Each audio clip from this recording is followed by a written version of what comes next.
真正的原因是你心比天高，命比纸薄。翟山鹰，我要拿翟山鹰举例子了。你们命好，这个开局面板好，你能跑得过翟山鹰吗？小少妇，所以你命好啊，有好老婆啊，然后有好工作啊，供你这样挥霍嘛，钱也他妈的没有大钱淤积啊。但是呢，金山银山不如日进分文啊，就是不如你这个黑玉断续啊。那金山银山呀，你不如能回续上。我们看下一个啊，下一个也非常的有意义啊。尊敬的王叔您好，我反对啊，我现在我不一定非得是王叔啊，你们这么大岁数小菜啊，祝你发大财啊。我们现在看下一个，尊敬王叔您好，我之前已经给您算命邮箱写过2封邮件，今特意再通过网友来信信箱啊，把我的人生完整呈现给您。好，我们接着说啊，因为我把我的人生完整呈现给您，因为我深知只有将坎坷和际遇毫无保留的交托出来，才能让王叔真正体会到我求教的真心啊，这个非常感动啊，就是你这对的啊。我出生在农村，命运仿佛自起点便蒙上了阴影。8岁那年，父亲在老家建新屋，却偏偏选在一口老池塘前动土，那一刻起，厄运随之而来。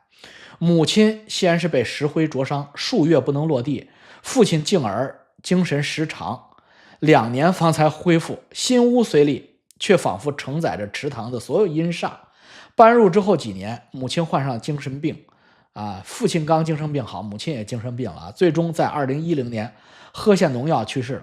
至此家运急转直下，兄长屡次入狱，而我在母亲去世第2年突患强直性脊柱炎，关节如火，脊背弯曲，只有靠着止痛药苟延残喘，直到后来流亡海外，转而从事按摩，在帮助他人舒缓的同时，也像是自我疗愈，这才逐渐好转啊。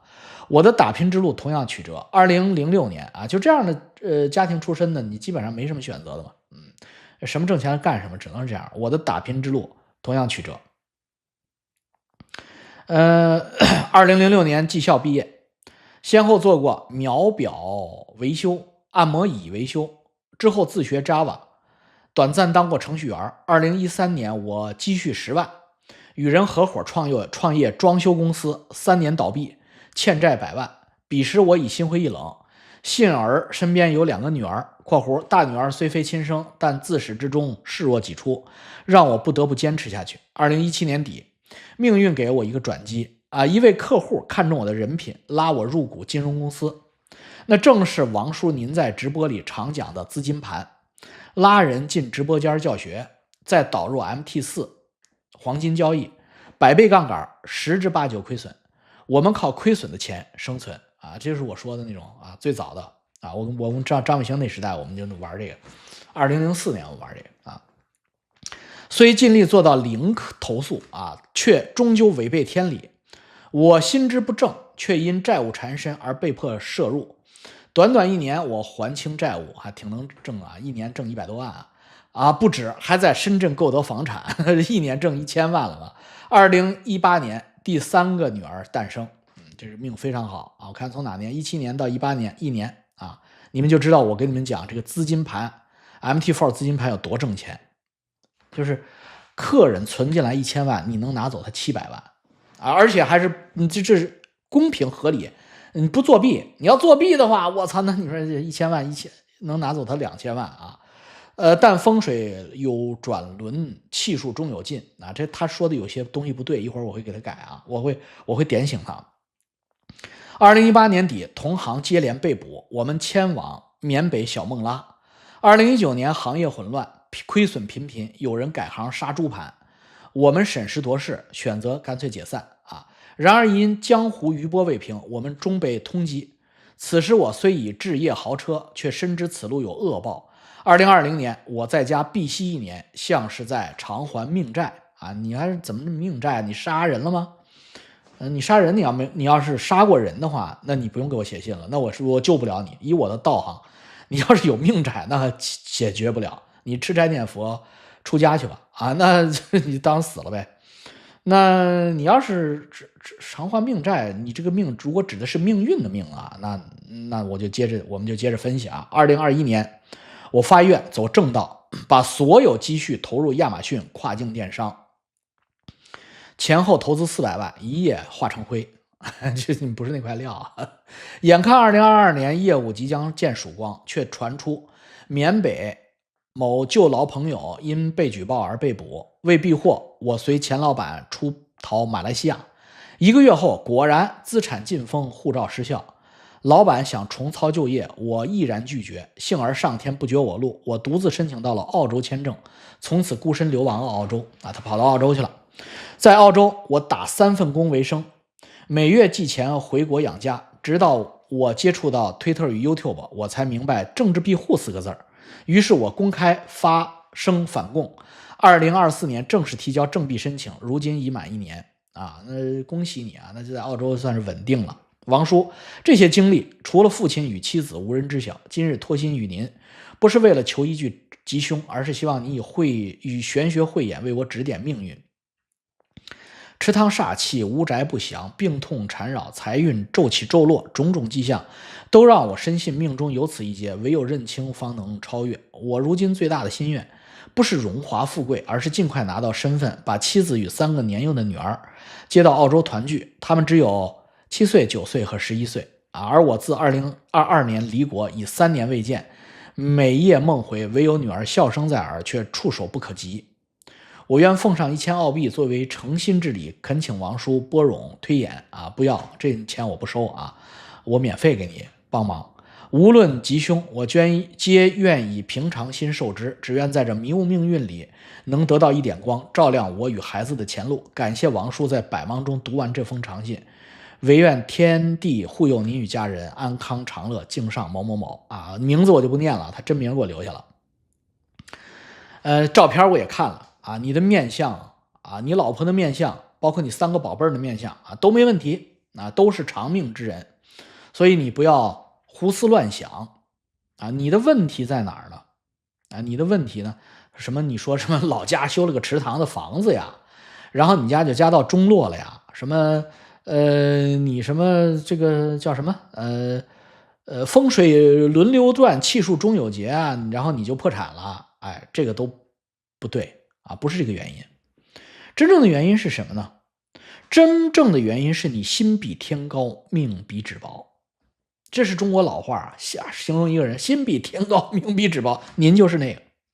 因为你命中没有财库命中无财，没有大财，你是一个来这个世界上修行还债的人，你前世做了伤天害理之事，所以你今生是没有好命，更没有横财。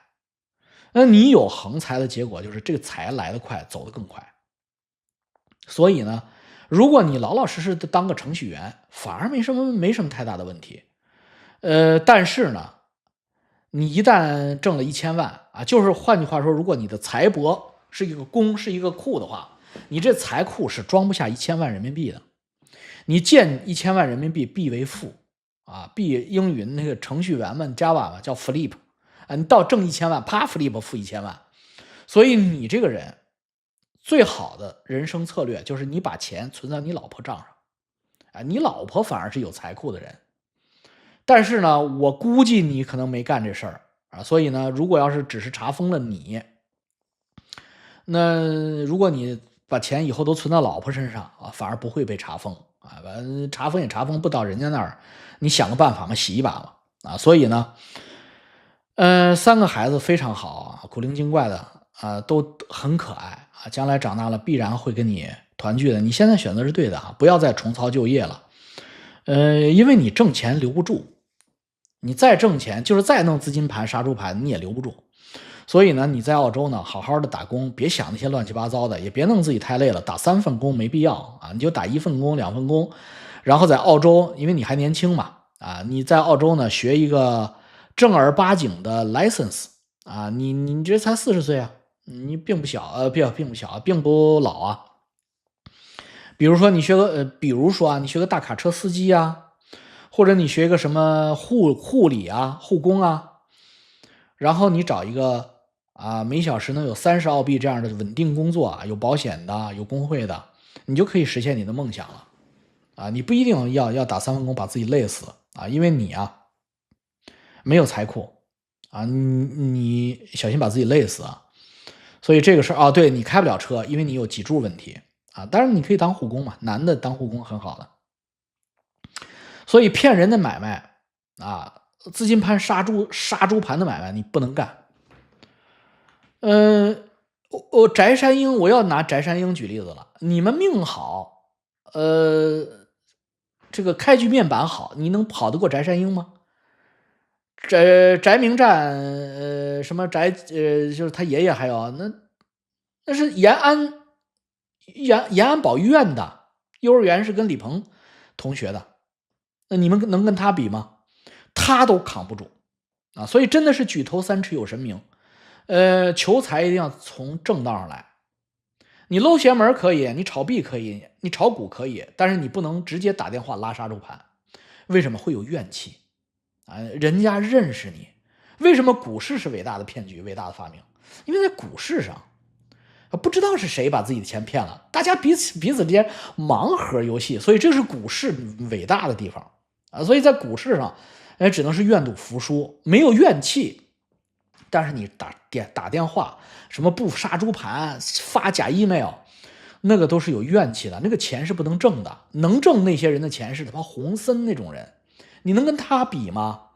你要干这个事儿之前，你要看看自己的命相，你看看自己的面相。必须是坏的冒渣的，前世是这样的人才能干这个活，干这活。我给你举个例子吧，就是说打猎嘛，在我们温哥华，我认识很多有枪牌的猎牌的啊，都老板嘛，刚来了之后都想打猎嘛，这个没有一个有好下场，就是杀过熊的，肢解过熊的，真的是没有一个有好下场。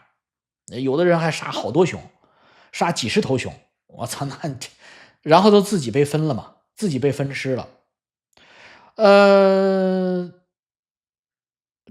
这有一个例外，温哥华太古广场有一个枪店，那枪店老板是个广东人，老广。他从大象到狮子到狗熊，他杀一溜够，他什么事没有。为什么呢？因为他是屠户命，他就是一个杀戮的机器。他如果要是在乱世，他就是杀人；盛世他没人可杀，他就只能去非洲打大象去。那他经常去非洲打大象、打狮子啊，花钱。那个非洲是可以干这个事儿的，你花钱买就行了。但是你跟着他去，你就完蛋了。他没事儿，人家是屠户命，他命里边他就走那道的，那就是像黑道一样。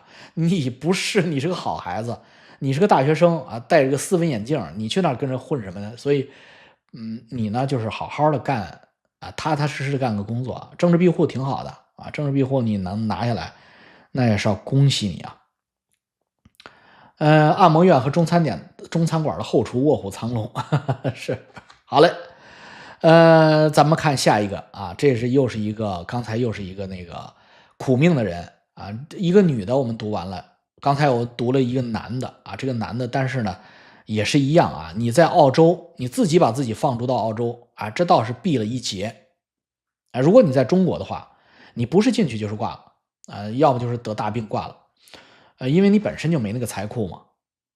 那结果呢？你跑到澳洲，既过了你的牢狱之灾啊，因为你命中有牢狱之灾，那你去做移民监啊，当然就是过了这个牢狱之灾，然后你再打工，差不多还是老王那句话啊，从你到马来西亚避难，你加时间7到10年，你孩子们就来了啊，老婆孩子就来了。回国自首吧，那神经病嘛，回国自首，自个屁首啊，那不能自首啊，那他这样的人回去自首不啥都没了。啊，所以在澳洲挺好的。王叔好，见字如面。关键是你以为你自首就能没事吗？你知道公安是什么？哈哈，你杀猪盘的或者你资金盘的，你回来自首，那不把你剩下那点钱，祖孙3代都给你刮了干净了，能放你吗？而且这样也不会放你啊，还会给你扔进去，弄15年，那你何苦来啊？好嘞。所以那个所谓的那个池塘啊，修了个房子。啊，你们家人就都封死的死，为什么呢？就是你们命都很薄嘛，你们没那么强悍嘛。所以就是对吧？就是小草，然后风一刮，刮死了啊！好了，王叔好，见字如面啊！我比您小整一轮，那叫王哥。妈12岁怎么就叫叔了呢？又是半个小老乡，要么还是叫您王哥吧，哈哈。对，就是应该啊。其实看您直播比较晚，在国内今年才开始，陪伴良多。上班上午看直播，日常夜里陪洗澡睡觉，自开啊，感觉像是个熟悉的长辈，我还真是少数先看您，后听朋友提到翟山鹰，才知道你们相爱相杀，哈哈。去听一朵耳朵翟山鹰，发现但凡有点社会阅历的，都觉得含氮量太高（括弧氮是那个咸蛋的蛋，扯淡的蛋，就是含氮量太高）。网络知道您，何尝不是缘分啊？有时候开玩笑，媳妇儿说咱老师又讲什么课了就是我王老师啊。最逗的是遛狗的时候，有个70左右的老阿姨也看您，不过看的是国内切片，因为老阿姨不会翻墙嘛。先生说，哎，有个小伙子讲政治啊，讲真知，是不是讲政治啊？要不就看大老王真知是吧？讲真知和玄学很好啊，网上经常看啊，大老王真知频道做的很好啊。你们也该看看。很遗憾，我不会上外网，看看国内的吧。我都得跟卖盘似的说，盘道了，凑近说，您看是不是这个老王吧？忽然就呼应上了老阿姨，人家没法看原版，乐趣自少了一半。我们就成了班里偷摸学的好学生。闲扯太多，第一次给您写信，回到正题，奇妙的玄学探讨求教啊！他这封信的标题是缝过300针，缝过300多针的这么一个破皮囊啊。这个奇妙的玄学讨教分3个部分，却有啰嗦，请谅解。像是您提过，学知识的剥洋葱总有缝隙。我对玄学理解和遭遇也大抵如此，有好几层缝。现在将这些缝剥开，和您请教，也供教友娱乐或者借鉴。洋葱的第一层无常啊，无常就是黑白无常的2个字啊。现在人已到中年，也经常和人开玩笑，至少生活中我没见过活着的人缝针比我多的，浑身少说缝过300针，而且不是同一次事故。每个伤口都是单独孤立所致，我浑身就像个破皮球啊！他给我发了一张身上照片，到处都是伤口。我是7月初1生日，都说男怕初1，女怕15。我和母亲同属7月的初1和15，我们俩就算是怕中怕了。发小们都开玩笑啊，我不是阿修罗道，就是地狱道转来的。我也和他们一样，甚至一度幼稚的以为自己死不了。小地方长的孩子比较野，我可能算是野的里边又野的出类拔萃的那个。掉井里卡住啊！周峰，谢谢你，祝你发大财啊！冯周还是周峰啊？祝你性生活愉快啊！又看一个小少妇，掉井里卡住啊！没想到有路人路过，又是邻居家大哥，赶紧找绳子叫人一起救我。触电、溺水，不小心摔倒，都能被破酒瓶挑断脚筋啊！大老王智慧坊啊，谢谢你啊！祝你发小财啊！大老王智慧坊，这切片的来，好了。不小心摔倒都能被破酒瓶挑断脚筋，甚至重新学了次走路。从9岁偷骑我爸的摩托车满街转悠，摔多少次都无事儿。10几岁几个初中小孩就开车出门旅行，一个桑塔纳2000挤坐着6个初中生，没一个有本，轮流开，都跑160、70迈，我操，160、70公里，磕磕碰碰也算平安。你说这命大呀！直到今天啊，意外经历之离奇。假如我是转述给自己，我一定觉得是在吹牛逼，因为有一点先天的血管瘤（括弧现在叫静脉畸形）不严重啊。Gary BJJ， 祝你发大财。王哥，请问手相这东西准吗？自认命不错，左右手都是断掌，会不会克家里人？不会的，我也是断掌，我也断掌啊，断掌就是袁世凯就是断掌，你就知道性格了啊。因为有一点，袁世凯没克家里人，因为有一点先天血管瘤不严重，但是父母很担心，当时80年代末，在某01医院技术不成熟，激光烫伤，现在知道其实算是医疗事故。也和教友分享，近些年可能由于饮食环境导致的基因突变吧，身边很多的朋友孩子都会有就是所谓的这种血管如果家里孩子有，只要不影响生活，完全不需要处理。等成人后注射硬化剂，让畸形血管坏死收缩即可，或者未来会有更好的办法，不要焦虑他做了手术烫伤了医疗事故了，所以从记事起我就不停的住院。外科常规手术手术流程和用药我都了然于胸了。甚至疫情的时候我还考了急救证，希望可以应急时帮到别人。吹自己是个半个外科大夫。18年不小心手肘筋开放式割裂，我都是自己包扎止血，打车去了北大医院急诊。护士看我有说有笑自己来的，觉得是社区医院帮我包扎的，而我是个惜命的事儿逼。